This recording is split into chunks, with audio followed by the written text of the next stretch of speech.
Good morning, class. We are Team 4 and the owners of Intellectra. My name is Maria Berti and it's a pleasure to introduce you to my team. Christina Marshall, Max Montoya, Genesis Napoli, and myself, Maria Berti. And who we are?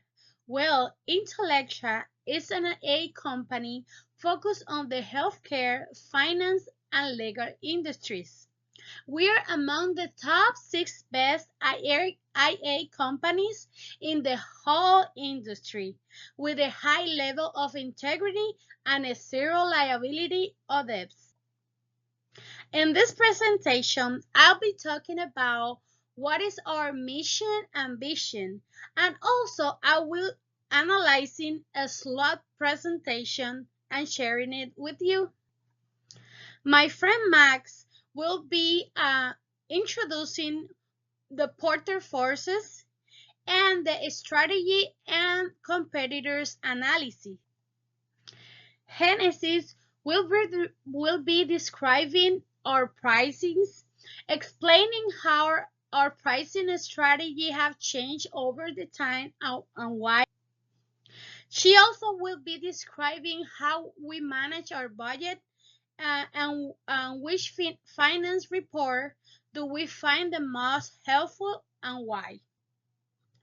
My friend Christina will be explaining our graphs and we'll be talking about manufacturing, inventory, warehousing, and human resources.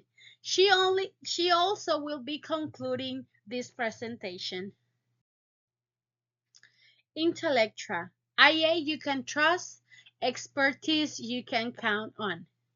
This is our slogan because our mission is to harness the power of ethical and intelligent IA and to deliver a precise, secure, and accessible solution in healthcare, finance, and legal domain. Because we want to empowering professionals and individuals to make smarter, faster, and more informed decisions. Our vision is to become the leading force in responsible IA. Our innovations can transform critical sectors like healthcare, finance, and law.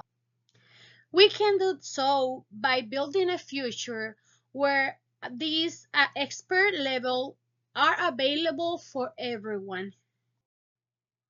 I want to start this slot analysis by pointing out the strengths we have as a company. These strengths are the increase of market versatility. Can be applied to a lot of fields and a lot of industry, so we have a big field to work on. Another strength is that we also, in the last time, we have been expecting and we have been seeing a high demand for automation and insights in critical industries like healthcare. Scalable IA models and data-driven insights is another strength we have. Also, we can reduce time and cost for repetitive tasks. Example, document reviews and accounting programs. Weaknesses, when we are talking about weaknesses in an AA company, we can encounter complex regulation in these 3 sectors: law, healthcare, and finance. We can also encounter high costs for development that can be a problem. IA deal with a lot of data that can be we can have concern about handling this sensitive information, and data privacy could be one of the weaknesses. And the last one is a professional resistance due to trust of liability issues. We have great opportunities in this AI field because we can partnership with hospital, law firms, and banks to help them make their life easier. Another opportunity is that AI is now global and everybody is trying to use it. The global expansion into emerging market with digital infrastructure and also the advantage to the fast response, explainable and IA models. Some threats we have could be the IA laws that they could limit the functionality of our industry. Also, the trust and bias issues may impact usage uh, to adopt, and the legal compliancy also could be a threat. Cybersecurity threats, especially with sensitive legal and health data, could be a problem. And also intense competition from big tech and well-funded startups company. Hello, so my name is Max. I'm gonna be talking about Porter's five forces. So we got questions here. How easy it is for a new competitor to enter the industry? So this simulation is a controlled environment, so it was easy. So we were a group of, I believe, eight groups. The other two, sorry, a total of 10 groups. Two of them didn't do the first year, so that's why I wasn't counting them. Um, Entering the market is easy. We have the same budget, 20 million, and it's up to our decisions of to see the outcomes of at the end of each year. Second question is how much power do suppliers have over the business? I would say it's a small percentage to zero because in this case the suppliers didn't bring us the product or we were in contact with suppliers to match the deadlines since the product was being produced in our own facility. I would say it was produced by our own. So suppliers were an important key in this simulation. How much power does customers have to? How much power do customers have to drive prices down? I would say customers influence our pricing due to the fact that we were looking for sales, we were looking for net profit, and trying to get more market establishment because of our competitors. So we were trying to do in our case, we do our pricing. We started with incrementing by $5, but comparing to our competitors, they increased prices for $40, $50 the first year. Second year, they incremented by $30 more. So they were ranging a price of $180. Meanwhile, we discovered in the third year that the prices were that high, and we were just increasing our price for $5, $10. So in that case, we had to take the decision to increment our price to 165, 170 to be able to produce more profit. Can customers switch to an alternative product or service? I would say yes. But in this case, since it was a controlled environment of a simulation, we could see the team who increased the first to $180 in the first year. They were making a lot of money. They were making sales regarding our product that was only $5 up from the initial price. We could see that they were in the market. Their brand equity was strong since they expanded in the first year to the three markets. Our decision was to stay in the market, but I'm going to talk about that later. How intense is the competition among existing players? Oof, it is very intense. Seeing how the formula that they utilized, it was getting results compared to ours that we were right there in the middle, but we expected more because our idea was to start in the middle, establish our brand, obtain results by our productivity, and taking care of our employees. Okay, so the second slide I will be presenting is the strategy and competitor analysis. Our strategy, we decided as a group, we always meet a certain day, usually around 7:38 p.m. of the night, and we came into decisions in each year and how we should act upon. So our first year, we decided as a group that we will take control of the legal market and focus on that market only, thinking that our competitors were going to be investing, which is it was a total I believe of 5 millions for expanding in each market, which is a big sum. Taking into consideration that we only started with the budget of 20 million. So our idea was to start expanding in the second year, third year to the finance and the healthcare while dominating the legal market. Unfortunately, we came to see that the results were not as expected, correct?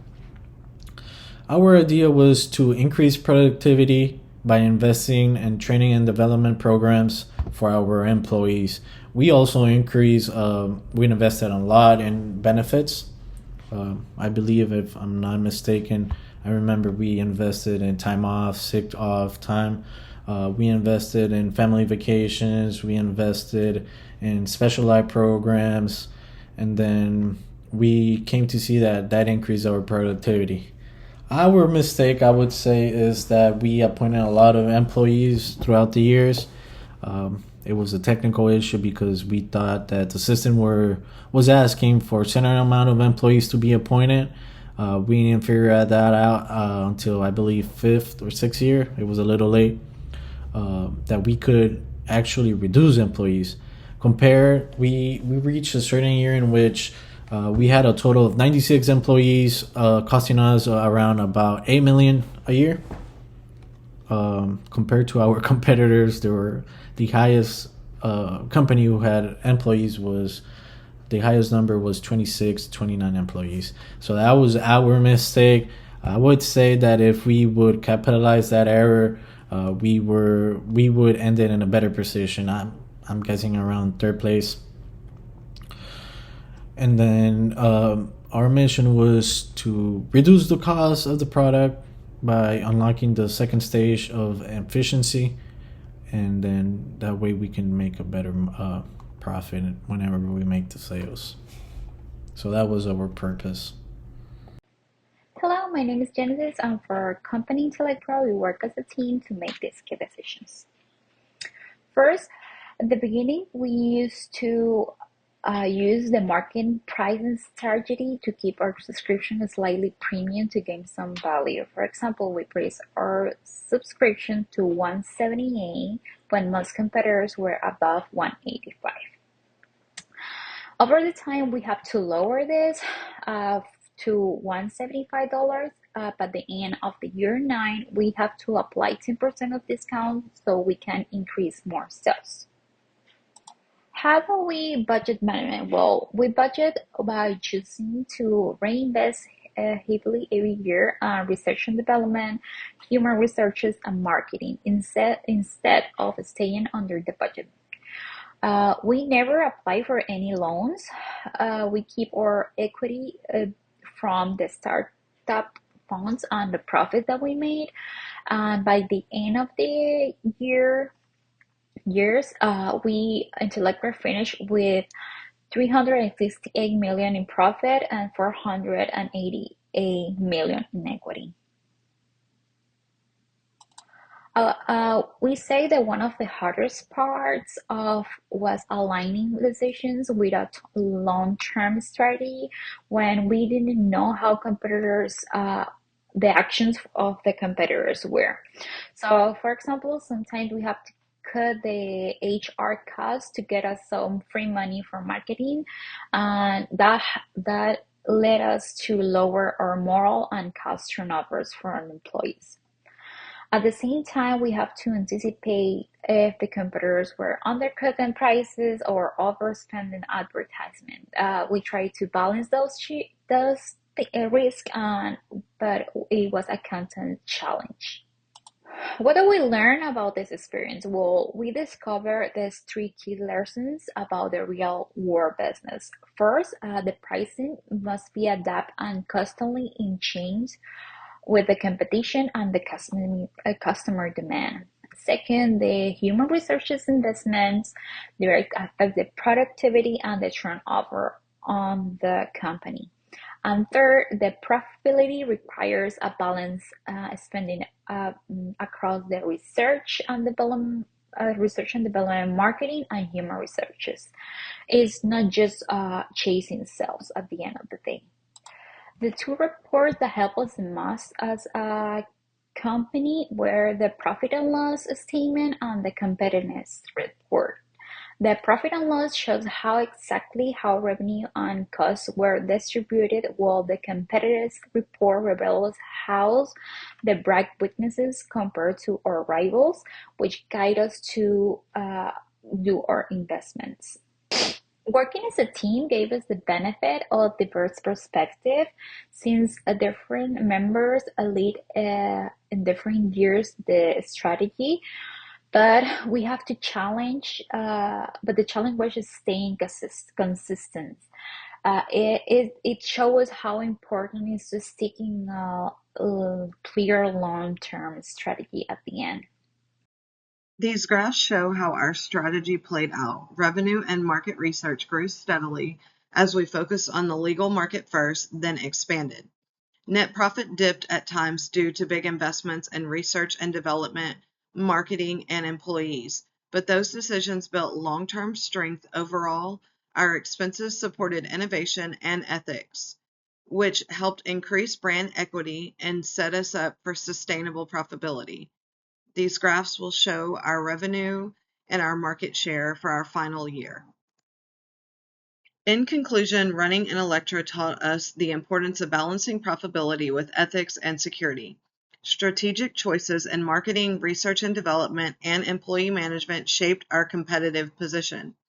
Staying competitive on pricing while adapting marketing techniques help us win market share.